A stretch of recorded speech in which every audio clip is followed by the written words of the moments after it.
12 or 13 years ago, I don't remember exactly, we had the opportunity, we went to the Grand Canyon. And one of the things that I did not do that I would like to do, I want to do this once in my life, I wanted to go to the bottom, okay? And trying to decide, don't know if I want to walk or if I want to ride the mules that take you down. And I'm still undecided because I had somebody tell me that if you decide you're going to ride the mules, you need to, this was the piece of advice they gave me, get one that walks on the inside of the trail, not on the outside of the trail. Because you feel much safer on the inside, and the fact is that no matter how much you goad or coax or plead, if you have a mule that walks on the outside of the path, it's going to walk on the outside of the path. There's no moving them. Okay, it's the reason that we say, that if people are stuck in their ways, they are stubborn as a mule. Okay, and so I was kind of, because mules are one of those that they're going to do what they want to do, and they're going to do it the way that they want to do it when they do it. And if they don't want to do it, they're not going to do it. I mean, it's the way it is. Now, the thing is that we're just as stubborn, though, in a lot of our ways. The difference is that we walk on 2 feet and we're a little bit more subtle in our rebellion. When we decide we're not, we don't honk and bray about it, but instead we justify and we rationalize what our decisions are. And like I said, we validate our decisions. In fact, think about it here just a second. So you crack the screen on your phone, okay? And when you do, so it never looks as good. I mean, you drop it and there's a crack in it, so it doesn't look as good. It doesn't seem quite as responsive, because of where the crack is. It's kind of in the middle, and not to mention the fact that it really interferes with playing your favorite game, on the phone. And so what happens? You get the notice from your phone company that says that you're eligible for an upgrade, so you get the new one for only 32 easy payments at $34.99. When the fact is that you could have put a new screen on it for like less than $200. I mean, but we do that and then we rationalize it. We justify. A couple months ago, I tried to justify and to convince. I don't know if it was more her or me, but my wife that I really needed a motorcycle. And I honestly, instead of being honest and just saying because I really, really, really, really wanted really, really, really want one, I went through the whole, but with the price of gas, okay, here's the deal. It'd take 5 years of riding that thing every single day in all kinds of weather, including rain like today, to even come close to making up in gas what I had spent on it to buy it in the first place. Okay? And so, but we can rationalize, and we can justify, and we can make it all make sense to us. And this is where I say that we are like, we're kind of like the mules in this, because we don't worry about the outcome. We don't always think down the road about what the pushback or the consequences are going to be. We just go forward and we make these decisions based upon it. And here's the deal, and you may not like me saying, number one, calling you stubborn, but two, you may really not like me when I say this. The problem we have is that our hearts seek happiness rather than truth. Okay, Andy Stanley, he puts it this way, he calls it that we're on a happiness quest rather than a truth quest. And it's true, that's just the natural bent of our heart, is that we want to be happy. It's the reason that we will ignore inconvenient facts when it comes to certain things because we want to be happy. And then kind of the multiplier there is that in addition to seeking happiness over truth, we seek happiness now more than we seek happiness and being happy then. Okay? And it's delayed gratification is what it is. I mean, we want what we want, okay, whatever it is that makes us happy. We want what we want, and we want it when? We want it now. We don't want to wait. We don't want it later. And I think this is something that, honestly, it is a part of all of us. And it's something that we have to be very intentional about trying to root out of our heart and root it out of our spirit. Because here's the deal, and we always do this, okay, when we rationalize, when we justify, we make a decision because we want what we want, and we want it now, and we want what's going to make us happy, and then we turn around down the road, and I love this, and then we say, I don't know how I got in this mess. Or this one I love, why did God allow me to get into this situation in the first place? Because you're stubborn. And you made a decision based upon what you wanted now rather than what was best. And so, as we're going through this series, we have been talking about, we're following the path. That's what we've been in. And so I want to kind of, look at it as how we go through of staying on the path. And a lot of it comes to these decisions. And I'm going to tell you this. When we do messages like this, and here's one of the reasons we don't think we're stubborn. Because when we start talking about seeking happiness, when we talk about being stubborn in this and having this attitude, and we start to ask ourselves, am I that way? Is this me? Okay, we tend to think of big decisions. We start talking about forks in the road. That's what we're like, what's the big ones? It's like, buying the car or the house or the motorcycle that we don't need. That's the big one. And so I'm not stubborn because I did, okay. It's not just the big ones. I mean, I love, okay, I want a motorcycle. I also like Nitro coffee at Main Street Coffee. They make a great one. Nitro with some heavy whipping cream in it. Good stuff. Okay. Great pick-me-up at about 2:30 in the afternoon. It's wonderful. But they're $6 a pop.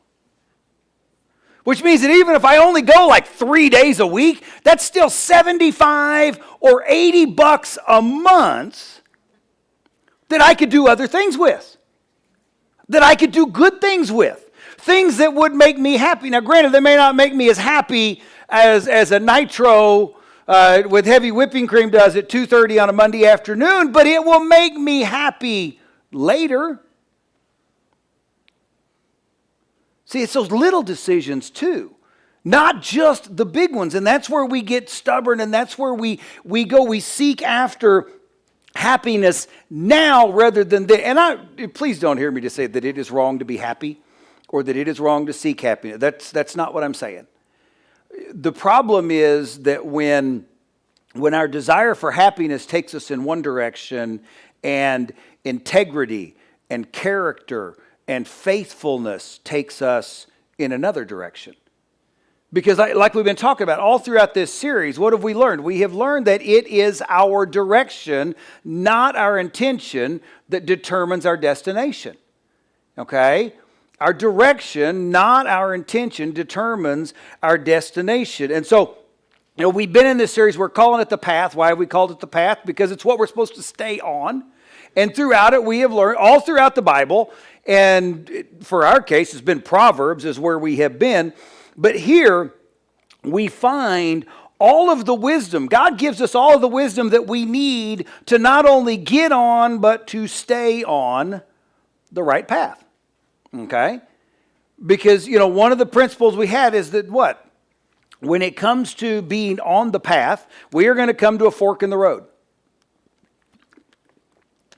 And every fork in the road, every time that we make a decision, It takes us in a direction. It leads us down a different path. And this is important because all paths lead where? All paths lead where? Somewhere.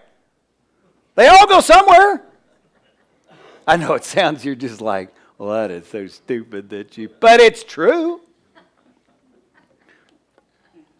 All paths lead somewhere. And so, kind of with that in mind, what we learned, we talked about just the fact that, last week, that whenever we discover that we are on the wrong path, okay, when we're on a path that's taking us someplace that we don't want to go, and I'm sorry, it happens to all of us. Don't think that it doesn't happen to you. And if you are naive enough to believe that it's never happened, I guarantee you it will happen in the future in one arena of your life or whatever. We're all going to find ourselves on the wrong path. Now, when we do that, what we learned last week is that the prudent, which by the way is who we want to be, okay, the prudent do what? They correct their course. Whereas the simple, which is who we do not want to be, do what?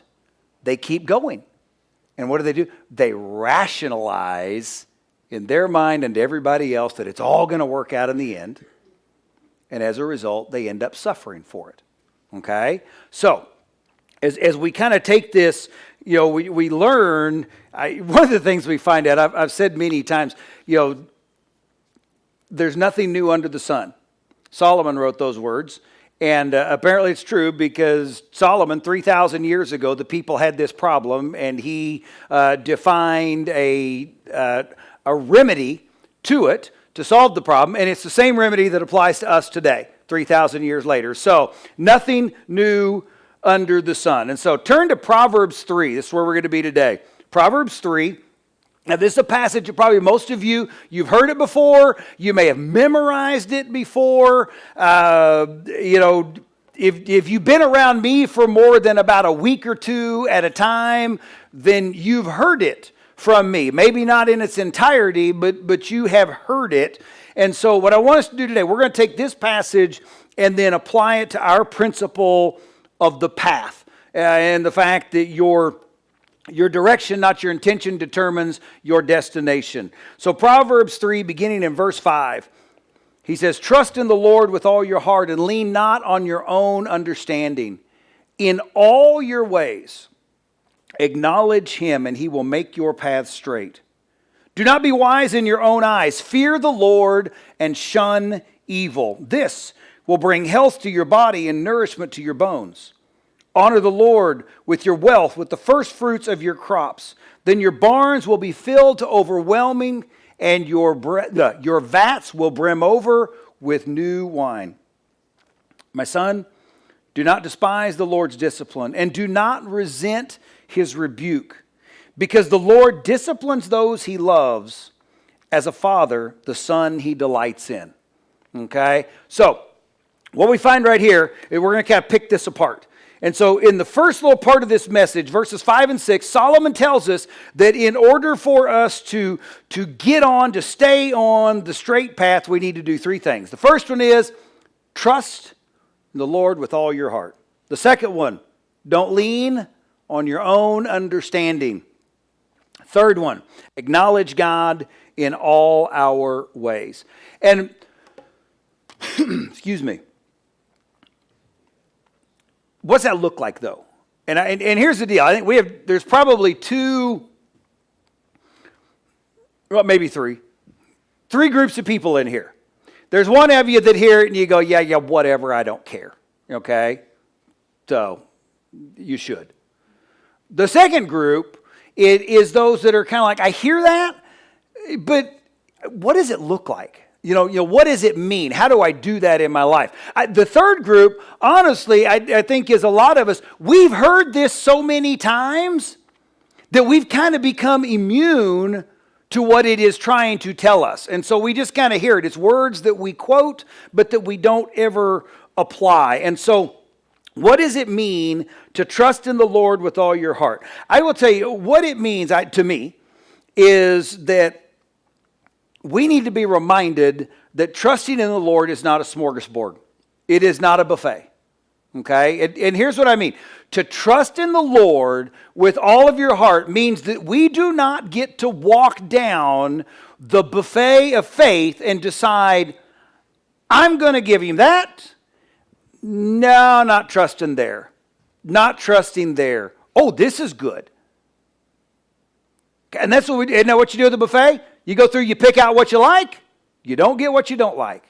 When we say to trust in the Lord with all your heart, that is not it. If you want to choose the straight path, if you want to stay on the right path, that means that you are to trust in the Lord with all your heart. Every bit of it. And in other words, what he tells you to do, you do. Where he tells you to go, you go. And you do it every single time. Every day. Okay? Trusting in the Lord is not a one-time deal. Okay? It is a lifestyle for a lifetime. A lifestyle for a lifetime. And I think the challenge in this is not to lean on what feels right in our heart, not what we think is right, but instead what God says is right, because we live in a society that says what? Our society says, if it feels good, do it. Our society says that you do what's right for you. Has anybody ever had somebody give them advice and they have said, just follow your heart? Anybody? Just follow your heart. Well, here's the problem with that.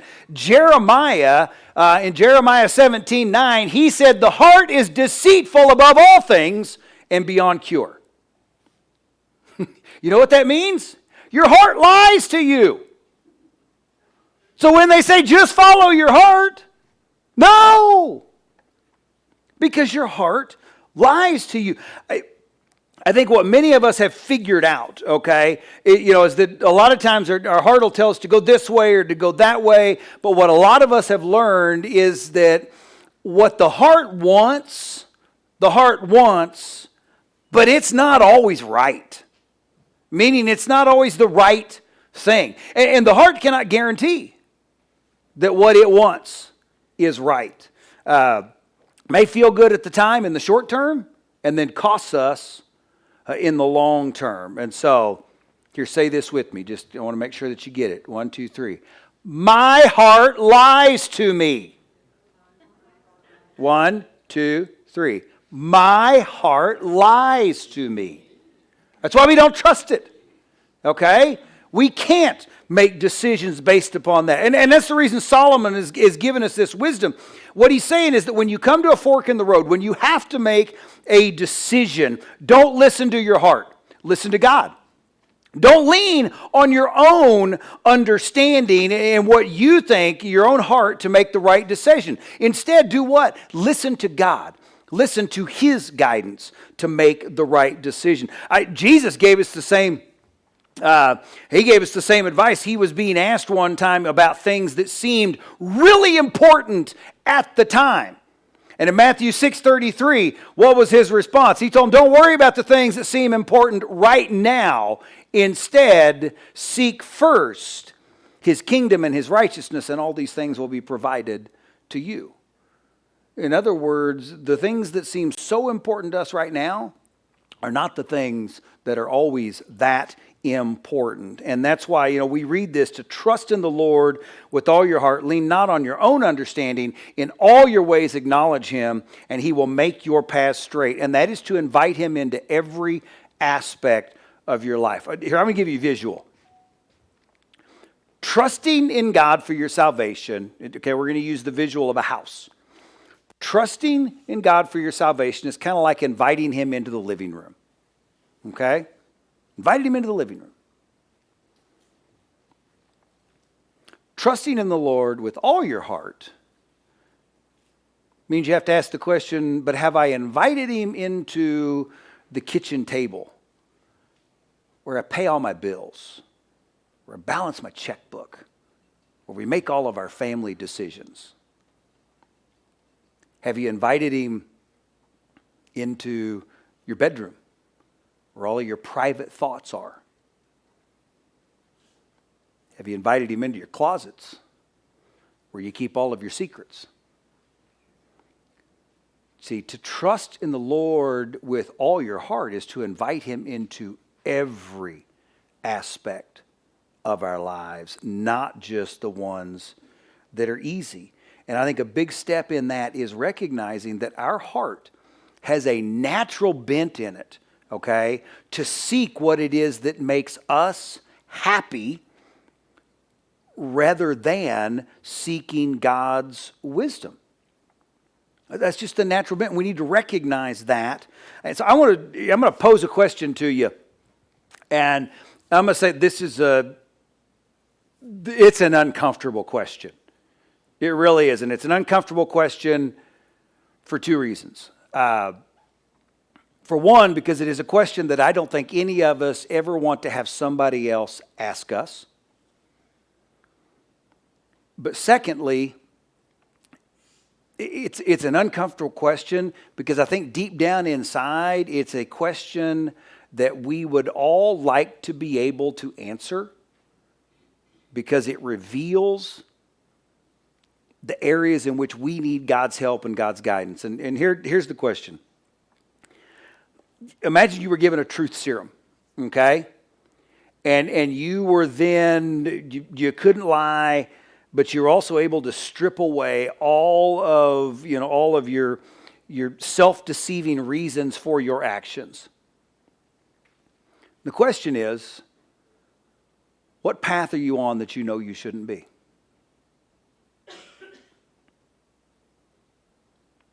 What is the path that you're on because your happiness now, or at the time you made the decision, is more important than acknowledging God's ways? It's an uncomfortable question, isn't it? But the fact is that if you're a Christian here today, I don't care whether you're a short-time Christian or long-time Christian, that should be the question that you want an answer to.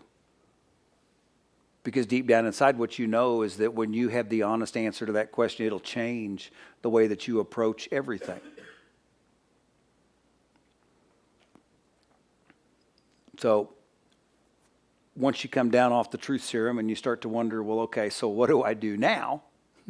Where do I go from here? Well, 3 action steps, okay? They're biblical. Solomon laid them out. 3 steps you take to acknowledge God in all your ways. The first one is, don't be wise in your own eyes. Do not be wise in your own eyes. I don't care what kind of expert you think you are. I don't care what kind of experience that you have. Make a commitment to never think and to never say, I don't need to consult God on this decision. And I know you're sitting there and you're like, well, that is so obvious. That is so simple. But if it were so simple and so obvious, why would some of us be in the situations we're in? If it were so simple and so obvious, it wouldn't be such a struggle for us to stay on the straight path. Because we don't make that commitment. I think one of the things we need to do is remind ourselves, and it goes back to what we talked about as we build this, your direction, not your intention, determines your destination. But secondly, as we've said, and the prayer is still at the back of your sermon notes, and that is the fact that every decision we make is a new fork in the road, okay? And because every decision is a fork in the road that leads to another path. We're going to encounter them every day. And this is what I want you to kind of understand, is that every moment, okay, every fork in the road that you come to from this moment on, every decision that is in front of you from this moment on, realize you've never been here before. I don't care how experienced you think you are, how much of an expert you are in something. You've never been there before. So make a commitment now that you are going to consult God in every one of those decisions, no matter what they are, rather than trusting your lying, deceitful heart and thinking that you know best what is right for you in your opinion. I've said it before. God only wants for you what you would want for yourself if you knew everything that He knows. But you don't.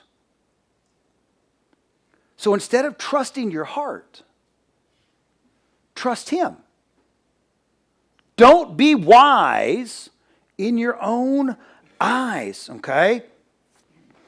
The second is to honor God's provision for you. Proverbs 3, verse 9 and 10 says, honor the Lord with your wealth and with the first fruits of all your crops. Then your barns will be filled to overflowing and your vats will brim over with new wine. See, it all came from Him to begin with. Okay? It all came from Him to begin with. And if you want Him to direct all your paths, you got to let Him direct your wallet.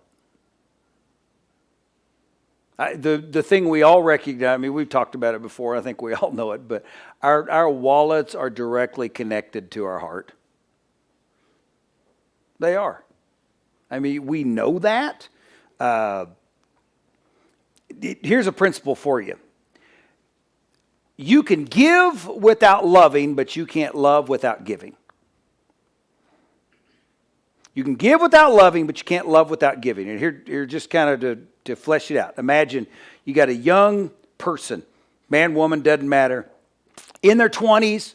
They're just trying to get it all together, and so they're living paycheck to paycheck, and they feel oh so poor. But then there is that concert, and it's like the hot ticket that is out there. And so even though they feel poor, and even though they know it's going to be a stretch, what do? They find a way to come up with the money to buy the tickets to go to the concert, right?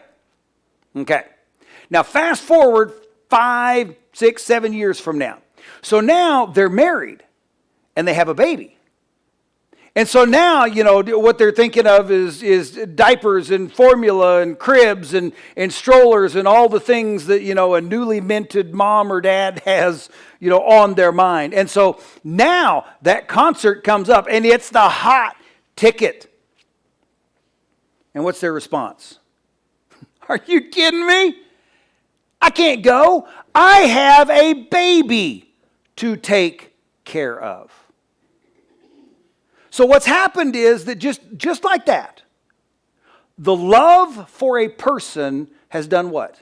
It has changed all of their priorities and turned everything upside down. And that's why I say, you can give without loving, but you can't love without giving. God tells us in the same way. He said, Matthew 6:21, where your treasure is, there your heart will be also. Which, in other words, what's that mean? Where your heart is, that's where your treasure is going to end up. Okay? And where you put your treasure is where your heart is going to be. What you love, well, let's be honest, what you love, you will invest in. Plain and simple. What you love, you will invest in. And what Solomon is saying is, if you're going to acknowledge God in all your ways, financial is one of those ways. So honor Him. Honor God's provision. And in step 3, don't blame God for your pain. Proverbs 3, verse 11, 12 says, my son, do not despise the Lord's discipline and do not resent His rebuke, because the Lord disciplines those He loves. As a father, the son He delights in, or just as a father, the son that He delights in.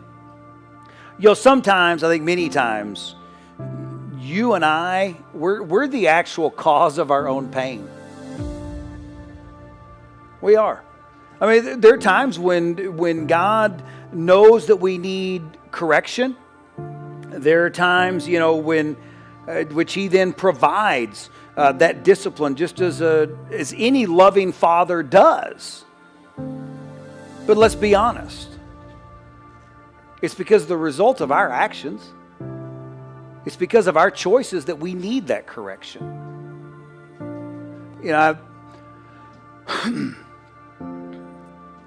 It's funny how many times I will talk to people and they always wonder, like I said, how did I get into this situation? Why is God doing this to me? Why did God allow this to happen to me.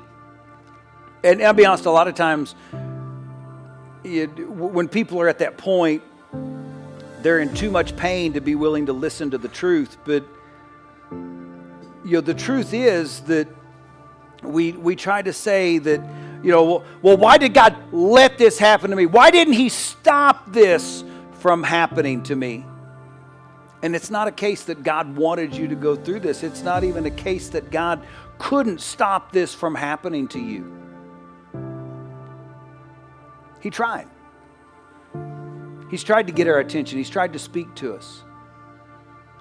But like stubborn mules, we come to a fork in the road and we have got our path picked out. We are going this way no matter how many roadblocks He puts in front of us. And then we suffer for it. So, if we want to walk and stay on the straight path, don't be wise in our own eyes. Honor God's provision for us, and don't blame your pain on Him. Turn to Him in it, but don't blame Him for it, because we are the source of that. But all of that begins by making a decision to invite Him into every aspect of your life. Giving Him free reign to the house. To trust in Him with all of your heart does not happen without surrender. As long as, I'm going to say this, as long as you think you know better, you will never, fully surrender to Him. As long as you think that you know what is right, you will never fully surrender to Him. As long as you think that you can do it, you will never fully surrender to Him. That's the first step. You're going to surrender to Him. You need to understand that what He wants for you is what you would want for yourself, if you're smart enough to figure it out. But we're not. And so that's why we are to trust in the Lord with all of our heart, lean not on our own understanding, but in all of our ways to acknowledge and to turn to Him. Because our principle, we talked about the fact that you can give without loving, but you can't love without giving, and we're reminded of that. John 3:16, God so loved you. God so loved the world that He gave His one and only Son, that whoever believes in Him would not perish but have eternal life. For us, what this looks like is that we love by giving not just our heart, giving our lives in everything that we do and in all of our decisions to Him. I'm going to ask you to stand. We're going to have our time of decision. And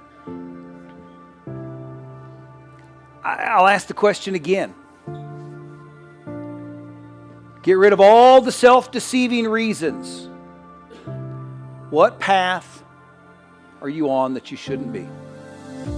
What is the path that you are on because you put your wants, your needs ahead of acknowledging God and His wisdom? Because you put your happiness ahead of what He wants for you. We're going to open up our prayer rooms. Maybe you need somebody to pray for you today. Guys, you don't have to say a thing. All you got to do is walk in there and say, I need prayer. I'm on a wrong path. I need to change. I'm on a wrong path. I need correction. I need direction. I need guidance. I want to be prudent. And I want to correct my course. And we would love to pray with you and pray for you. Maybe you're here today and you need to surrender your life. You realize that you have not. That you've given Him parts of it, but you never gave Him all of it. And you want to give it all to Him today. Whatever your decision is today, I invite you to make it now. I want to pray with you, and then we're going to have our time of decision. God, you are so good to us.